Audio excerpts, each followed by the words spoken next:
It's Wednesday morning. ఈరోజు లేచేసరికి 7 అయిపోయింది. లేట్ అయిపోయిందనమాట. ఇంకా మా బాబుకి బ్రేక్‌ఫాస్ట్ ప్రిపేర్ చేసేసి, తన్ని రెడీ చేసి, తన్ని స్కూల్‌కి పంపించేశాను. ఇడ్లీ పిండితో దోస వేశాననమాట. సూపర్ టేస్టీ ఉండింది. తన్ని స్కూల్‌కి పంపించిన తర్వాత ఇక్కడ నేను ఫ్రెష్ అప్ అయిపోతున్నాను. పర్ఫ్యూమ్ అయితే కంపల్సరీ యూజ్ చేస్తాను. మనం మంచిగా స్మెల్ అవుతూ ఉండాలి కదా! అండ్ ఈరోజైతే లంచ్ ఏం ప్రిపేర్ చేయలేదు. బాక్స్‌లో స్నాక్స్‌లోకి యాపిల్ అయితే వేసుకొని వెళ్తూ ఉన్నాననమాట. అండ్ మీరు అడిగే ముందే ఈ డ్రెస్ వచ్చేసరికి మా మమ్మీ మంగళగిరి నుంచి తీసుకొచ్చిందనమాట. రీసెంట్గా కుట్టించుకున్నాను కదా, బాగా కుట్టారు. నాకైతే చాలా మంచి కాంప్లిమెంట్స్ వచ్చాయి ఆ డ్రెస్ వేసుకోగానే.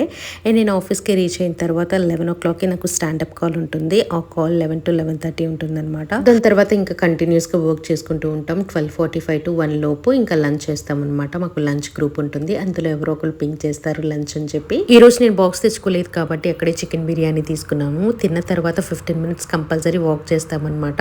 ఇంకా వాకింగ్ చేశాక ఎవరి డెస్క్ దగ్గర వాళ్ళు కూర్చొని ఇంకా కంటిన్యూస్గా వర్క్ చేసుకుంటాము. 5:30 వరకు ఏదో ఒక కాల్స్ ఉంటాయి, లేకపోతే వర్క్ ఉంటుంది. సో ఇదంతా కంప్లీట్ చేసేసుకొని 5:30 or 5:45 ఆ టైంకి అయితే నేను స్టార్ట్ అయిపోతాను. దట్స్